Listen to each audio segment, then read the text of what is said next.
নমস্কাৰ বন্ধুসকল, ৰাতিপুৱাৰ চাহটো লৈ আহিছোঁ আৰু এই চব পুৰি বনাইছোঁ আৰু ইফালে এই বুটৰ দালি আৰু এয়া চাহ।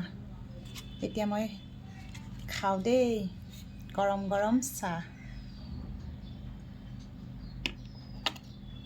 মজা। যোৱাকালি বৰষুণ দিলে ন, অলপ আৰাম লাগিল বৰষুণ দিওঁতে।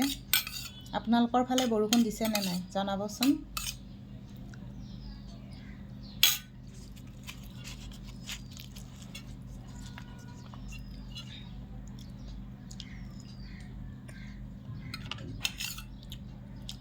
বুটৰ দালিৰে পুৰি খালোঁ, ভালে লাগিল।